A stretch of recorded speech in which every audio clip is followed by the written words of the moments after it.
تو پہلا سوال یہ کیا گیا ہے زکوٰۃ کن پر واجب ہے؟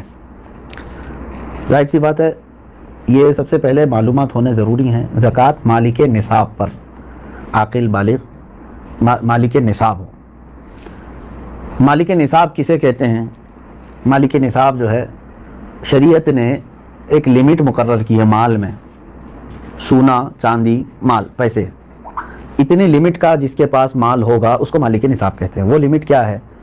سونے میں 7.5 تولہ، چاندی میں 52.5 تولہ، اور پیسوں میں ان میں سے کوئی ایک کی قیمت، یعنی 52.5 تولہ چاندی کی قیمت کا بھی اگر کوئی مالک ہے، جیسے آج مارکیٹ میں 52.5 تولہ چاندی کی قیمت ایگزیکٹ تو میں نہیں بتا سکتا، جو ریٹ چل رہا ہوگا روز الگ الگ ہوتا ہے، 25,000 اگر فار ایگزامپل، تو 25,000 قیمت ہے اس کے پاس، 52.5 تولہ چاندی کی قیمت ہے. سیونگ انکم کی بات نہیں ہے، سیونگ بچی ہوئی ہے، اور اس پر سال گزر گیا تو وہ مالک نصاب ہوا، اس پر زکوٰۃ واجب ہو گئی. بات سمجھ میں آ گئی؟ اب کچھ لوگ یہاں پر کنفیوژن کے شکار ہیں کہ کسی نے کہا کہ میرے پاس 5 تولے سونا ہے، 7.5 تو نہیں ہے، 2 تولے چاندی ہے، 52.5 تولہ بھی نہیں. میرے عزیزو یہاں پر اگر ایسی سچویشن ہے تو دونوں نصابوں کو ملا کر کے دیکھا جائے گا. جیسے 2 تولہ سونا اور 2 تولہ چاندی کو ملانے پر 52.5 تولہ چاندی آ سکتی ہے کہ نہیں آ سکتی؟ 52.5 تولہ چاندی کی قیمت ہو جائے گی. اگر کوئی ایک بھی نصاب پورا ہو گیا تو مالک نصاب ہے. ضروری نہیں کہ 7.5 تولہ سونا ہونا چاہیے. ہاں یہ کب؟ جب اس کے پاس پیسہ بھی نہیں، چاندی بھی نہیں، خالی سونا ہے، تو دیکھا جائے گا جب تک 7.5 تولہ نہیں ہوتا تب تک وہ مالک نصاب نہیں ہے. یہ شریعت کی چھوٹ ہے. اونلی صرف سونا ہے، گولڈ ہے، باقی اس کے ساتھ دوسرا نصاب کا کچھ بھی نہیں ہے، یعنی مال بھی نہیں، پیسہ بھی نہیں ہے اور چاندی بھی نہیں ہے. تو کب تک مالک نصاب نہیں ہوگا؟ یہ جب تک 7.5 تولہ نہ ہو. لیکن دوسرے بھی ہیں اس کے ساتھ، یعنی چاندی اور پیسے، تو پھر تینوں کو ملا کر کے کسی ایک نصاب کے برابر ہو جاتا ہے تو مالک نصاب ہوگا. اسی طرح سونا بالکل نہیں ہے، پیسہ بھی نہیں ہے، لیکن صرف چاندی ہے اس کے پاس. چاندی اگر اس کے پاس 50 تولے بھی ہے تب بھی وہ مالک نصاب نہیں ہوا. کیوں؟ اونلی چاندی ہے اس کے پاس. کب مالک نصاب بنے گا؟ یہ 52.5 تولہ چاندی. اس چیز کو سمجھ رہے نا؟ بہت سارے لوگ اس میں کنفیوز ہیں کہ ہمارے پاس 10 تولہ چاندی بھی ہے، 5 تولہ سونا بھی ہے، دونوں بھی نصاب کو نہیں پہنچے ہیں، یعنی 7.5 تولہ یہ نہیں ہے اور 52.5 تولہ یہ نہیں. ایسا نہیں ہے. اگر 2-3 نصاب کی چیزیں ایک ساتھ آپ کے پاس ہیں تو سب کو ملا کر کے اگر 52.5 تولہ چاندی کی قیمت ہو جاتی ہے تو آپ مالک نصاب ہو گئے. آپ پر زکوٰۃ فرض ہے اور آپ کو زکوٰۃ نہیں دی جا سکتی. کسی نے اگر ایسے شخص کو زکوٰۃ دیا تو اس کی زکوٰۃ ادا بھی نہیں ہوئی. کیا زکوٰۃ کے پیسوں سے راشن دے سکتے ہیں یا پیسے ہی دینا ضروری ہے؟ بالکل. جس مستحق کو، یعنی جس کو زکوٰۃ دینا ضروری ہے، وہ 8 قسم کے لوگوں کا ذکر قرآن پاک میں آیا ہے، جس میں سے آج 5 لوگ پائے جاتے ہیں. آیت ہے اللہ تعالیٰ نے فرمایا انما الصدقات للفقراء والمساکین والعاملین علیہا والمؤلفۃ قلوبہم وفی الرقاب والغارمین فی سبیل اللہ وابن السبیل. اللہ تعالیٰ نے فرمایا صدقات واجبہ یعنی زکوٰۃ فقیروں کو دیا جائے گا. فقیر کا مطلب وہ نہیں ہے جو ڈھول بجاتے ہوئے گھومتے ہیں. فقیر، شرعی فقیر کس کو کہتے ہیں؟ اس کی ایک ڈیفینیشن ہے، جس کے پاس نصاب کے برابر پیسے نہیں ہیں. یعنی جو نصاب ابھی میں نے بتایا نا، جو لمٹ شریعت نے مالک نصاب ہونے کی بتایا، اس لمٹ کے برابر اس کے پاس پیسے نہیں ہیں تو وہ شریعت میں فقیر ہے. اس سے بھی کم درجے کا، یعنی کھانے پینے کی بھی اس کے پاس دقتیں ہیں، وہ مسکین ہے. فقیر کو دیا جائے گا، مسکین کو. اور عامل جو ہے وہ بادشاہ کی طرف سے وصول کرنے کے لیے آتے تھے، لیکن اب وہ نہیں ہے. ان کا بھی ذکر اس آیت میں ہے، وہ نہیں ہے. والمؤلفۃ قلوبہم، پہلے ایسا تھا کہ کفار و مشرکین کو بھی ان کا دل رکھنے کے لیے، اسلام کی طرف رغبت ان کو بڑھانے کے لیے زکوٰۃ دی جاتی تھی، لیکن وہ حکم اب ختم ہو گیا، منسوخ ہو گئے. یہ بھی اس آیت سے نکل گئے. وہ پھر رقاب، اور گردن آزاد کرنے کے لیے، یعنی کوئی غلامی کی زنجیروں میں جکڑا ہوا ہے، آپ زکوٰۃ کا مال دے کر کے اس غلام کو آزاد کرا سکتے تھے، لیکن اب غلامی کا دور بھی نہیں. یہ 3 تو اس میں سے نکل گئے. پہلے 2 میں نے بتایا، فقیر، مسکین، وہ ہیں. اب آگے سنیے، والغارمین. اب یہاں آیت میں ہے جو قرض میں ڈوبا ہوا آدمی ہے اس کو بھی زکوٰۃ دے سکتے ہو آپ. یعنی وہ مالک نصاب نہیں ہے اور لوگوں کے قرض لیا ہوا ہے اور پریشان حال ہے، تو اس کو زکوٰۃ دو تاکہ وہ قرض کے بوجھ سے نکل جائے. فی سبیل اللہ، اس کا مطلب ہے اللہ کے راستے میں جو ہیں، جیسے علم دین حاصل کرنے والا یہ اللہ کے راستے میں، جہاد فی سبیل اللہ جو کر رہا ہے وہ اللہ کے راستے میں ہے، تو جو اللہ کی راہ میں نکلے ہوئے ہیں ان کو بھی زکوٰۃ دے سکتے ہیں. جیسے ہم مدارس کو دیتے ہیں، مدرسوں میں جو طلبہ ہیں وہ اللہ کی راہ میں ہیں، اس لیے ان کے لیے زکوٰۃ ہے. وابن السبیل، اور مسافر کو. مسافر جو ہے راستے میں ہے، اگرچہ وہ اپنے گھر پر پیسے والا ہوگا، مالک نصاب ہوگا، لیکن سفر میں اس کے پاس پیسے نہیں ہیں تو اس کو بھی زکوٰۃ کے پیسے آپ دے سکتے ہیں.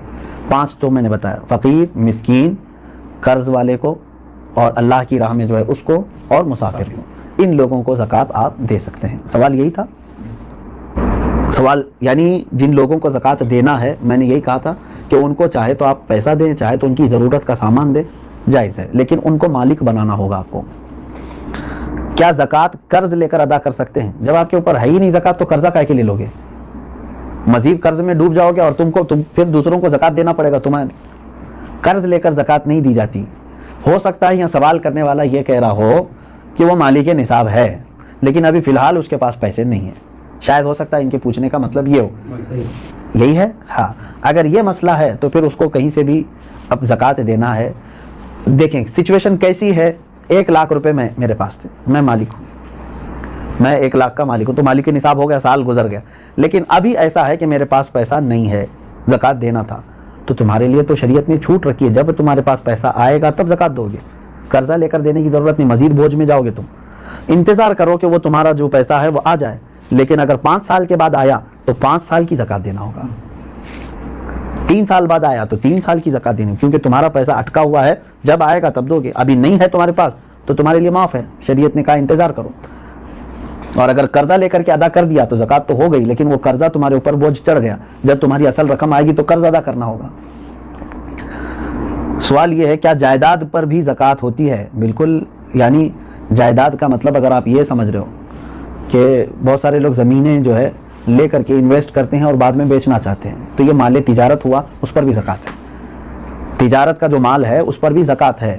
لیکن جائیداد کا مطلب اگر آپ یہ سمجھ رہے ہیں کہ آپ جس گھر میں رہ رہے ہیں یا گھر بنانے کے لیے کوئی جگہ لیے ہیں، اس پر زکوٰۃ نہیں۔ ایسی جائیداد جو آپ ضرورت کے لیے لیے ہوں، وہ چاہے کروڑوں کی کیوں نہ ہو، اس پر زکوٰۃ نہیں، یہ حاجت اصلیہ میں سے ہے، ضرورت میں سے ہے۔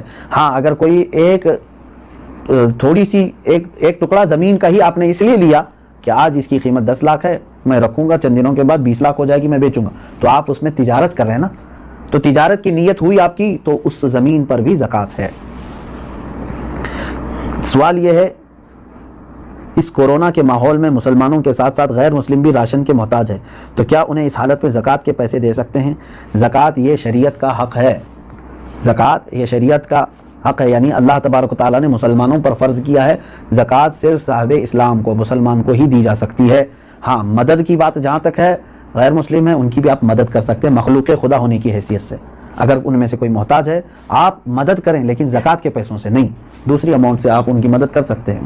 میں مدد کی ممانعت کی بات نہیں کر رہا ہوں کہ مدد نہیں کر سکتے کسی، اسلام تو مدد کرنے کا حکم دیتا ہے، لیکن زکوٰۃ چونکہ پرٹیکولر ایک یہ ہمارے مذہبی حصہ ہے، تو یہ صرف اس وقت ہی ادا ہوگی جب آپ مسلمان کو دیں گے۔ سوال یہ ہے کھیتی باڑی کرنے والے اپنی زکوٰۃ کیسے نکال سکتے ہیں؟ جیسے سب لوگ نکالتے ہیں ویسی ہی آپ کے پاس پیسے ہیں، سونا ہے، چاندی ہے، کھیتی باڑی کرنے والے کے پاس، تو ان پر تو وہی زکوٰۃ ہوگی۔ لیکن سوال پوچھنے والا اگر یہ پوچھ رہا ہے کہ کھیتی باڑی کی جو فصل نکلی ہے اس میں کیا ہے، تو اس کا طریقہ الگ ہے، اس کو عشر کہتے ہیں، یعنی جو کھیتی میں جتنی بھی فصل آپ کی آئی اس کا 10واں حصہ اللہ کی راہ میں انہیں خیرات کرنا ہوگا، لیکن یہ بھی اس وقت جب کہ وہ اللہ تبارک و تعالیٰ کی نعمتوں سے ویسی ہی اس کی فصل اگائی بغیر کسی زیادہ محنت کے، یعنی اس نے بیج بویا اور فصل نکل آئی اور کٹائی کر لیا۔ لیکن ایک ہوتا ہے آپ کے کھیتی باڑی کرنے والے کے لیے بورنگ کیا ہے، پانی کی پائپ لائن چھوڑا ہے اور اس کے بعد کھاد ڈالا ہے، اس میں محنت کیا ہے، تو محنت کر کے جو فصل آئی تو اس میں 20واں حصہ دے گا، 10واں نہیں، یعنی 5% اپنی پوری فصل کا 5% اللہ کی راہ میں وہ دے گا، اس کو کہتے ہیں، وہ عشر والے مسائل ہیں۔ اور جو بغیر کسی اس طرح کے بورویل وغیرہ کے قدرتی پانی سے سینچ کر کے فصل آئی ہے اس میں 10% دے گا۔ سوال یہ ہے سونے کی زکوٰۃ اس کی آج کی قیمت پر دینی ہوگی یا اس کی خریدی ہوئی قیمت پر؟ نہیں، آج کی جو قیمت ہوگی اسی پر زکوٰۃ ہوگی، اگر آپ پیسوں میں دے رہے ہیں تو، اور اگر سونے میں دے رہے ہوں تو آپ کے سونے کی جو قیمت سونار لگائے گا، ظاہر سی بات ہے سونے میں اگر آپ زکوٰۃ دے رہے ہیں تو وہی سونے کی جو قیمت سونار لگائے گا اسی اعتبار سے آپ کو زکوٰۃ دینی ہوگی، یہ نہیں کہ آپ 20 سال پہلے جو خریدے تھے اس وقت 10,000 روپے تولا تھا اور آج جو ہے میں اسی قیمت سے دوں گا، ایسا نہیں ہے۔ زکوٰۃ پر سب سے پہلا حق کس کا ہے؟ سب سے پہلا حق آپ کے رشتہ داروں کا ہے، اس کے بعد پڑوسیوں کا ہے، پھر آپ کے محلے والوں کا، پھر آپ کے گاؤں والوں کا، پھر آپ کے شہر والوں کا، پھر شہر کے پڑوس والوں کا، اس طرح ترتیب ہے۔ اگر کوئی شخص اپنی ہر مہینے کی انکم پر زکوٰۃ دیتا ہو تو اس پر سالانہ زکوٰۃ واجب ہے؟